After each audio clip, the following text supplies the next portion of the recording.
Every game says it's a masterpiece, but let's be real, most of them are lying.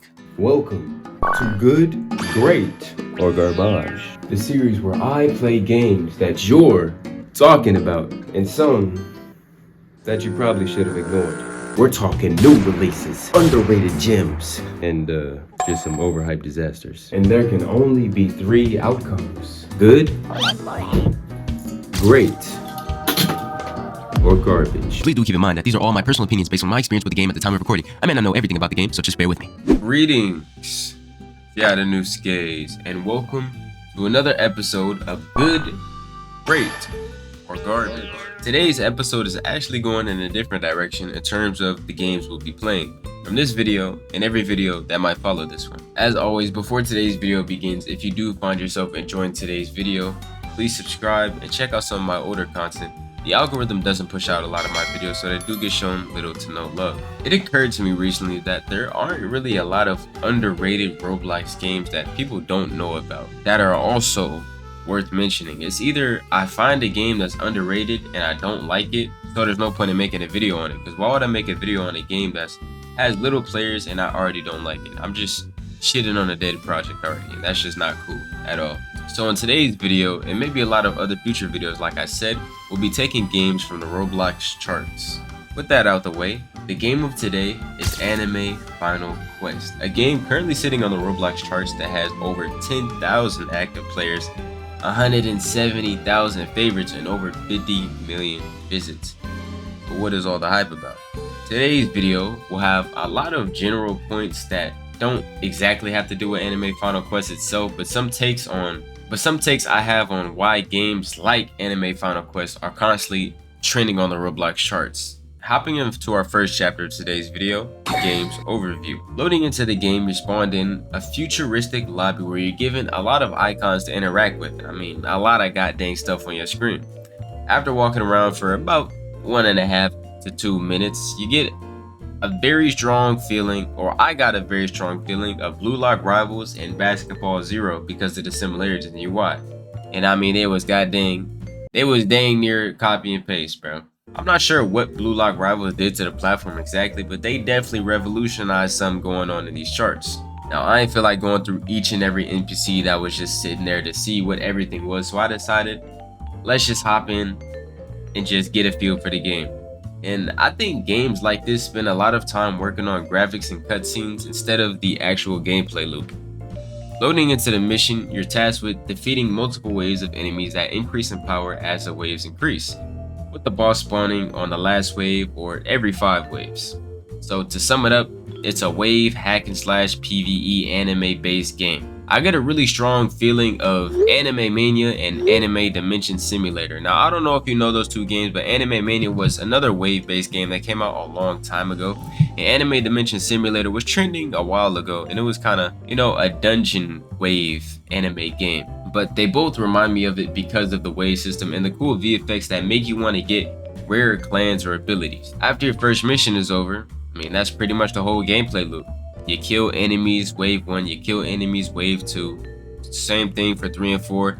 5 might have a little mini boss, and 10 has the big bad boss that you kill at the end to finish the mission. Of course, there's extra things you can do to enhance your gameplay, like doing missions on higher difficulty for more rewards, raids, and etc. I say etc, but I really don't know what else you can really do in this game. After I finished that one mission, I kind of got interested in what other abilities they had to offer. And remember what I said about Blue Lock Rivals and Basketball Zero? Yes, exactly spot on. The UI was an exact copy. Man, scratch what I said about earlier, dang near being an exact copy. This is the exact same thing, bro. Lucky spins included. And this isn't no shade to Anime Final Quest itself, because a lot of games on the charts had this exact UI set up to promote their gambling system with extremely long rolling sequences, so you spend that little $5 to skip the rolling sequence. Hey, if it ain't broke, don't fix it. And it's obviously working, so how can you blame them for making a bag off a simple $5 microtransaction that everybody seems to buy? And I'll go more into detail on the cash grabs, the controversy, and microtransactions in general, but back to the gameplay. Once you realize there are better things you can get, you do what everyone else does. You look up the game name, you type codes behind it, and you get to popping codes after you manually have to join the group, because every game forces you to join their group. And that's it. It's a pretty simple concept of a game that doesn't require too much originality to lure in players. You got anime, you got cool effects, you got whatever's trending in anime, and you slap into a game, throw a gambling system on there, and call it a day. With the basic gameplay and overview out the way, I want to talk about the cash grabs I mentioned earlier. Now this is more of a general subject, but why not include it in today's video, because the UI really did remind me a lot of it. Now, I don't know what y'all consider a cash grab, but to me, a cash grab is something that promotes the use of external currency to enhance an aspect of the game. Games don't need paywalls to be enjoyable. Games don't need microtransactions to be playable. And games don't need these super hyper bundles to even be fun. Not at all. And this game does have a few things that make it fall under the cash grab category, but I'll leave that up to y'all to decide along with my thoughts. Example A is the shop. Now for the very low and affordable price of 1100 Robux, you can pay to win your way through the game and buy one of the 5 different weapons that are extremely overpowered, by the way. And oh, I forgot to mention, none of these 5 weapons can be obtained through normal spinning. They have their own unique quest line that looks a bit tedious to actually do. Now mind you, I haven't started or done any of these quest lines. I just looked at it for the sake of the video and I saw a lot of stuff to do. So I don't exactly know how difficult they are to complete, but still, being able to skip that entire quest line system and instantly obtain an overpowered ability along with other items, that definitely falls under the enhanced gameplay category to me. But I don't know, I might be looking a little too deep into it. Y'all let me know. Another point I had is the actual spin system itself. Now, you can get rare or legendary abilities through normal means of playing the game, that being the coins and spins you do obtain through missions, so that's not the problem. The problem is his $5 microtransactions so you can skip the spin sequence. All in nitpicking if you want, but if a person makes $10 an hour, 30 minutes of their whole shift just got poured into a Roblox game so they can take 2 seconds less out their life. Now, if you the person that's spending $5 on this, I think you should financially reevaluate your spending if you really only making $10 an hour, and that's no shade to anybody that's making that, bro. Not at all. But if you make $10 an hour, you spend $5 on an anime game that you're probably never gonna play again, I think we need to have a different conversation entirely. But anyways, I'm just pointing things out at this point.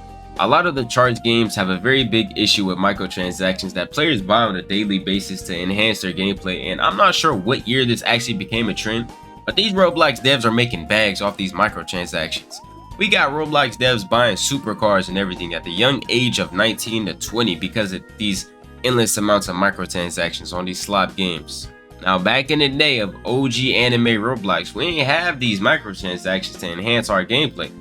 All it really came down to was, did you farm the game, did you not farm the game, and how long did you play? Now I have no personal problem against microtransactions because I don't even spend money on Roblox. I don't at all. I really don't spend money at all, to be honest, bro.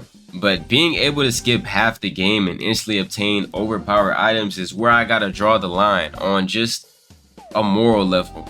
Like, you really gonna put something that's like, that was intended to be farmed out, purchasable for $10.99? I don't know, bro. It's like, as a dev, what you worry about, man? You want the money more, or you want the player experience? Let me know. Still, on a business perspective, these Roblox devs that hit the charts using some of these microtransactions, y'all using some pretty good tactics as people is buying them. And if, like I said earlier, if it ain't broke, don't fix it. To sum it up, is Anime Final Quest a cash grab? No. Not entirely, but it does have a lot of pay-to-win aspects that can be considered a cash grab. That is up for you to decide. I personally don't think it is because I wouldn't spend money on the game, but if you do spend money, or if you want to play the game and you're being compared to someone that's spending money, expect a difference. So you can call it a cash grab. Wouldn't blame you.